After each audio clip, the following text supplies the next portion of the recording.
Hi everybody, this is Sarah Al-Amiri in Why Not Show. Hello everyone and welcome to our program, Why Not? I'm your host, Ahmed Murad.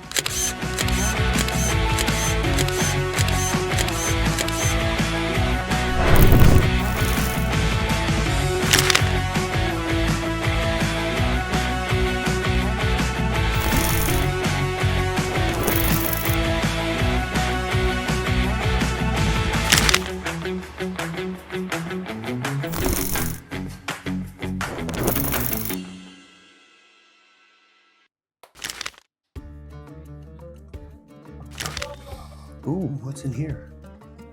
Oh, hello dear viewers. I'm your host Ahmed Murad and welcome back to our program, Why Not? The program that specializes in showcasing everything related to our dear country of Kuwait. If you're just joining us in today's episode, we are currently, as you can see, at a Kuwaiti themed restaurant that obviously serves everything related to Kuwaiti cuisine.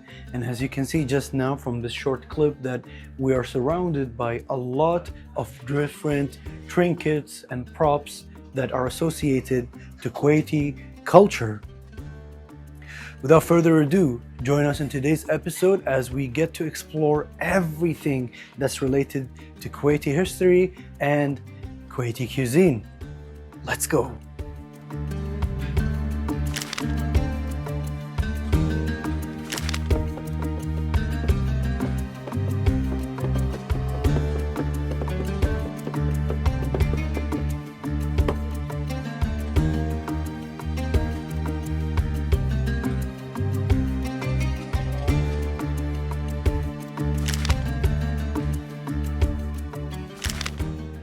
Welcome back once again, dear viewers, to our program, Why Not? The program that explores everything that's related to our dear country of Kuwait. If you're just joining us in today's episode, we are currently in this Kuwaiti-themed restaurant. And before we continue our journey, I've been told that they've got something that I have to wear. So, hello. We'll be wearing a traditional qatra right now to get into the theme of the episode today, and quite excited right now. We seem to be playing a lot of dress up in this show, which is I'm a big fan of, and at the end of the day, why not? So since I've got my qatra ready, let's get to explore more of what this establishment has to offer. Let's go.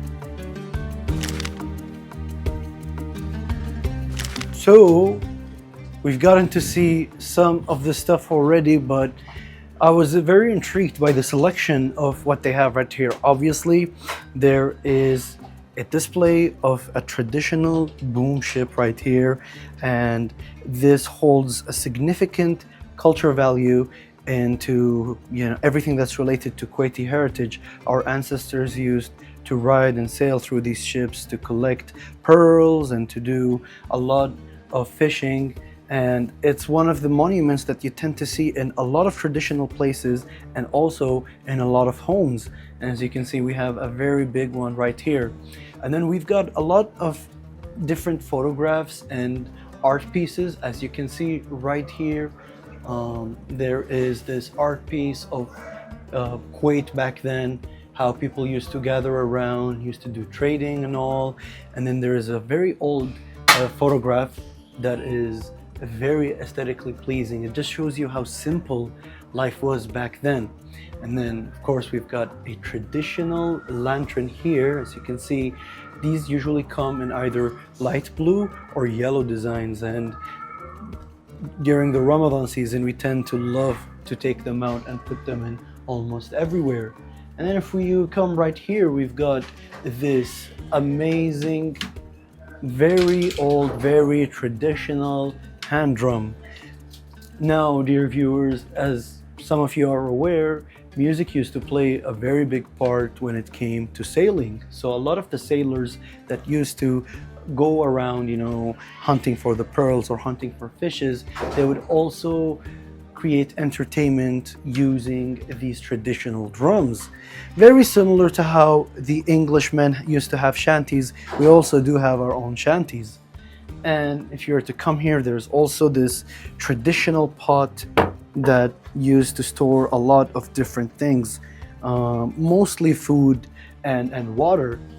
And then in the next few segments, we will be checking at some very old traditional items that were featured here in our dear country of Kuwait.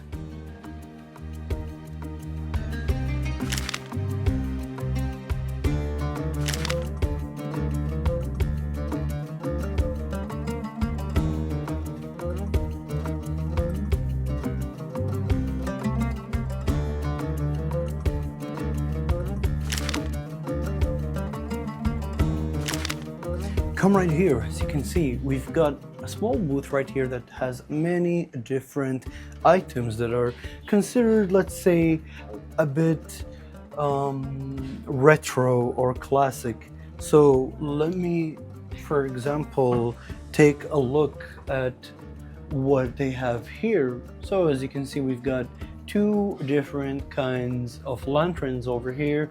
These ones are the ones that get powered with gas. And then right here we've got a small tabl bahri, or what we call a sea drum. As I said in the previous segment, a lot of our ancestors used to play music during their trips and voyages into the sea.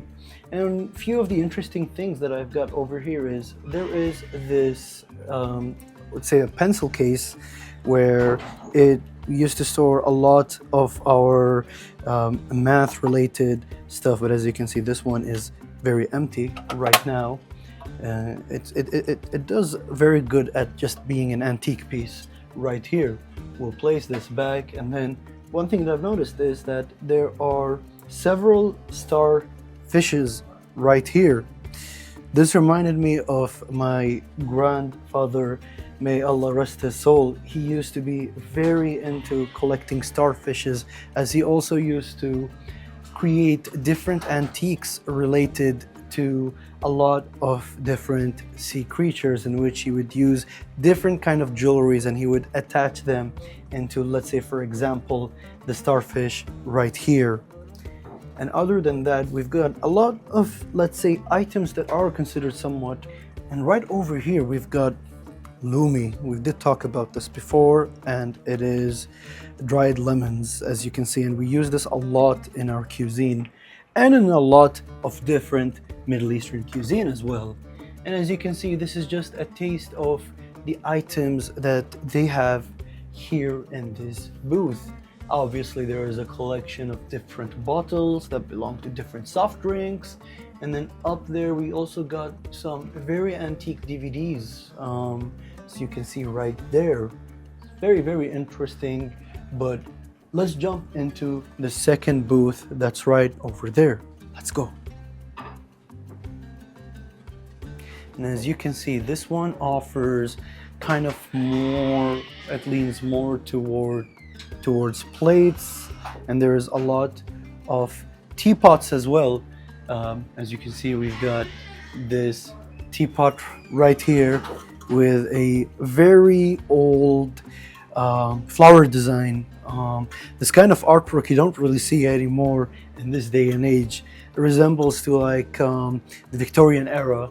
And then if you come right here, there's also what we're more used to, like a lot of these traditional Arabic designs of these teapots with the green and the yellow and the red. And as you can see, I absolutely love the fact that they're able to rest the handles on each like this. It creates a very nice aesthetic going on right here. And then if you were to come here a bit down, so you can see we've got also more lanterns right here. We've got different trays that belongs to different era. And over here, if you see, we've got Kuwait Al-Yawm, which is one of the oldest newspapers that belonged to Kuwait here. As you can see, this one dates back to 1955.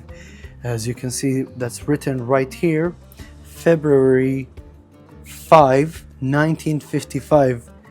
And this seems to be issue number 9 right here.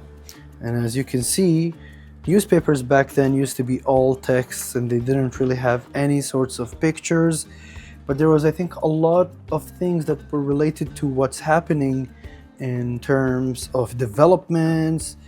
For example, right here, we've got a list of the names of the doctors that are due for overtime in Amiri Hospital or Mustashfa Al-Amiri right here. It's a very interesting piece of history right here, dear viewers. Oh my God, would you look at this right over here? Oh my goodness, dear viewers. I remember back when I was a kindergarten student, I used to have one of these water containers, and I absolutely used to love them. I mean, you're able to use the cap, this one right here, as a cup. So I remember filling this with like really cold water for, during the hot summers, and I would just, pour it. And the favorite fact is, obviously I can't put this around me, but back then when I was small and I was a kid, I used to have it around my neck and I would walk around, and this saved a lot of time. And it just made life way easier. And they don't make it like this anymore. I mean, this plastic design, obviously this one has some colorization going on to it, but it makes sense because this is very, very old. But it makes me feel nostalgic. It brings out a lot of good memories during kindergarten and primary school. Look at this. Oh my God. Just getting a wave of nostalgia just looking at this. And this is why it's very important to preserve art or anything that's related to heritage. Obviously, people might look at this and just consider it a simple, plastic water container, but it brought out a lot of core memories that I used to have. And they also come in a lot of different colors. I mean, this was one of the most common colors, but then you've got a lot of other ones. Like, for example, there is this bright green. And kind of want these to come back. I think these should be the trend instead of all the other trends that we've been having. But yeah, this is just a part of this restaurant. As you can see, there's a lot of different antiques and items, but for the next segment, we'll slowly work our way up to get into the food. So please stay tuned and let's go.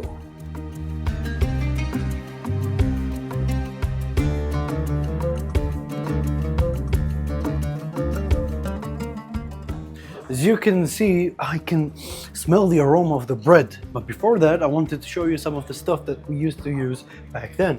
Obviously over here we have a tray where we used to, once we freshly bake the bread, we would put the bread here.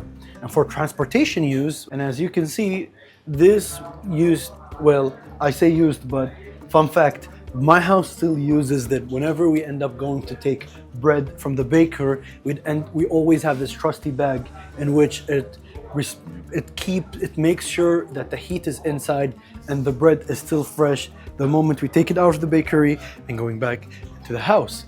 And then right over there, if you can see, this is one of the traditional fishing nets that we used to use in order to catch fish. Our ancestors would take it to put it down, and then it would start catching fish. And then right over here, as I've been told, there is a traditional basket, as you can see, with an anchor right here and some ropes for aesthetic purposes. And then I've been told that this right here is a specific broom that has several uses, as you can see right now. And as you can see, we have this tool right here that actually has a lot of different uses. As you can see, it's made out of a branch of a palm tree, and when it comes to cooking, this used to be used in order to clean the stove right once they're done with cooking. and it's also, as I said, multi-purpose, and it's usually used for cooking or cleaning stuff. So we'll put this back once here.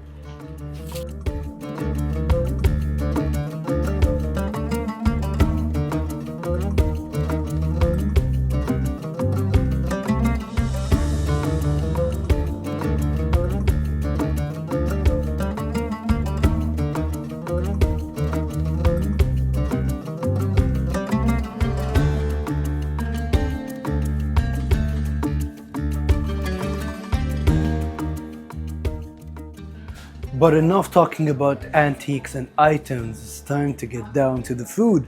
And for the first station that we have right here, we'll be going to the tannoor or the bakery station. Let's go. Assalamu alaikum. Hello. So, you can come right here. As you can see, the tannoor right here, or the oven, is extremely hot.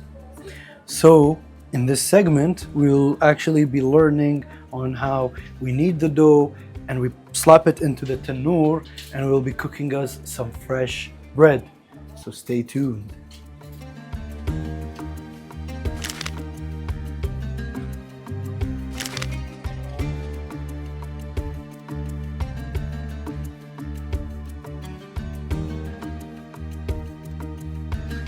Before we do anything, hygiene comes first. So we both have washed our hands, and we have, let's say, the bread master right now joining us today.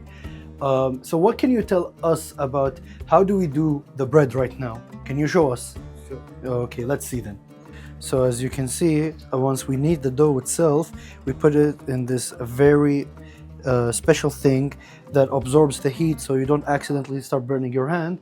And I think the mister right now is going to slap it right on the wall of the tannoor. So let's give him some space for him to be putting it inside. And as you can see, it's inside.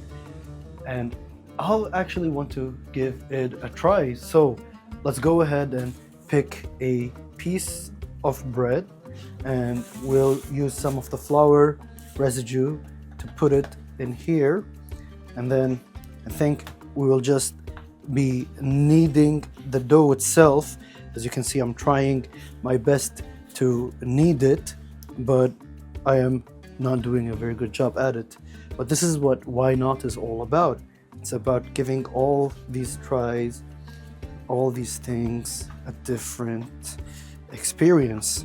And as you can see, I'm just gonna be putting it like this, and then we could put it right to this piece of cloth, and we will take this and we'll probably take the first piece out since it's pretty much cooked, and I'll be slapping my piece right inside.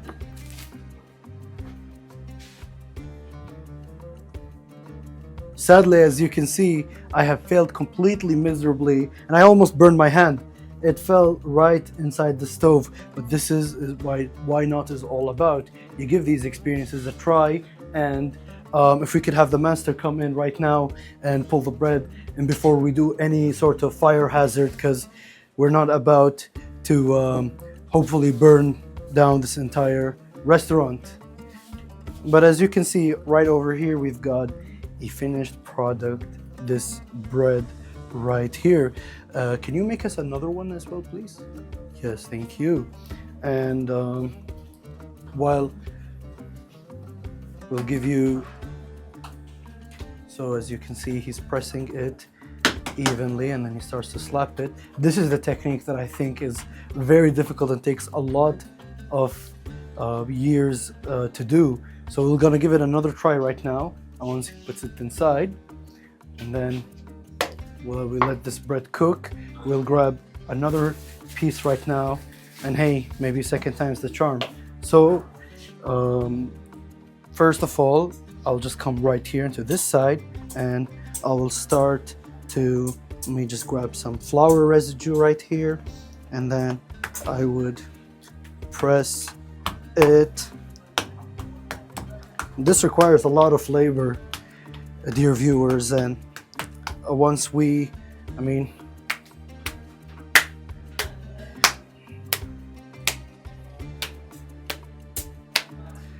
it's kind of funny that no matter how much hard work that I end up doing, it always looks like a pita, a small pita bread. But let's spread it in both sides first, I say. And yeah, just continuously, it ended up being discombobulated right here. But this is why not it's all about. We give things a try. And I'm not gonna try to attempt to do another fire hazard, but I think it was a good experience, and we'll get to try this freshly made bread now, as you can see, right out of the oven. I'm excited to give it a try right now, but it's piping hot. Some people actually prefer it when it is hot. As you can see, we've got our piece of bread, and Bismillah.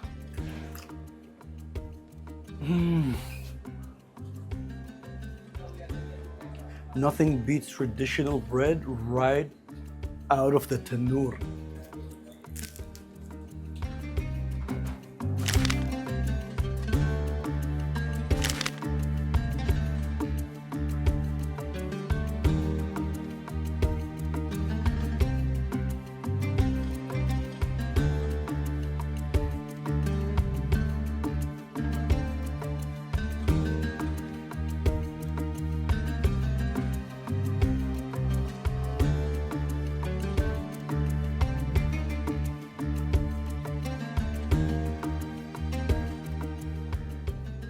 Who wants some drinks? Who wants some drinks? Maybe you do, dear viewers. Come right here, as we're going to be making you a delicious glass of this drink that you all know, that is pretty much available in every household in Ramadan.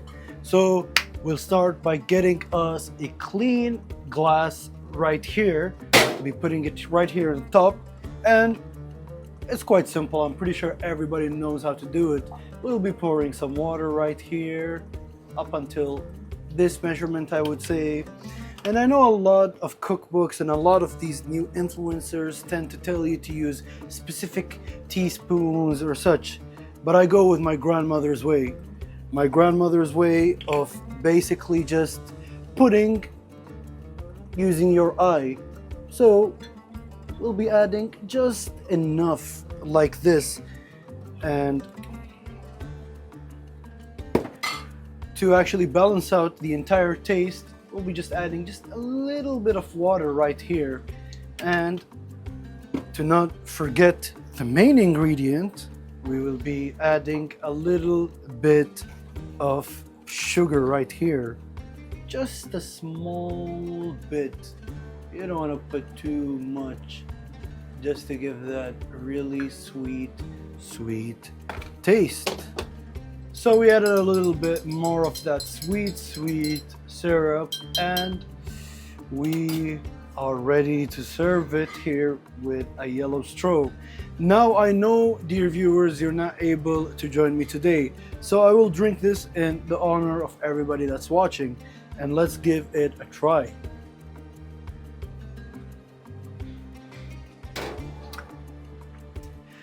Tastes exactly like Ramadan table. Oh my goodness.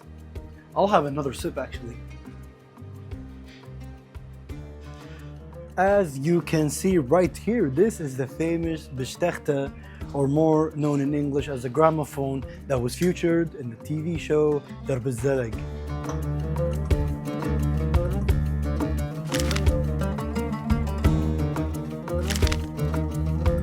Dear viewers, we have the dishes right here, and I like the presentation here. They're keeping it as a surprise for me, as you can see. We'll open this and see, and ooh, as I can see, we have machboos lahm right here. Oh my goodness. The smell is just too good. We'll be putting this on the side, and see. And then right here we have, ooh, we've got tirish. As you can see, right here. Wow.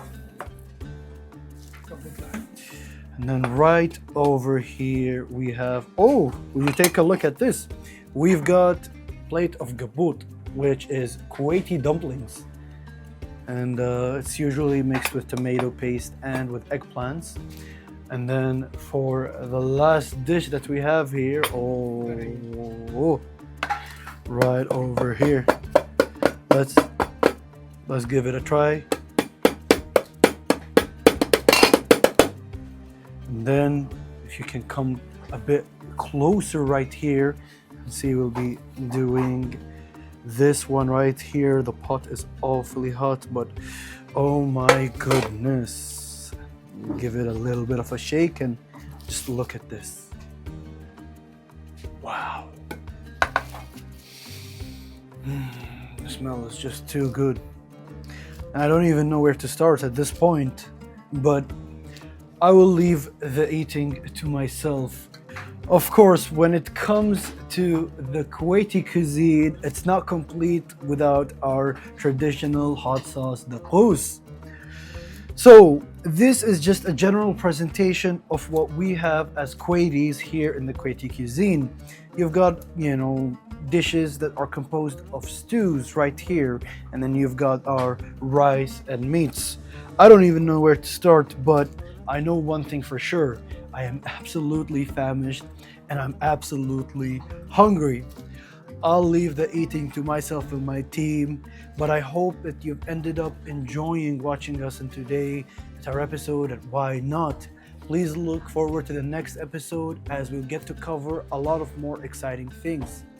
Until next time, please take care, dear viewers, and goodbye.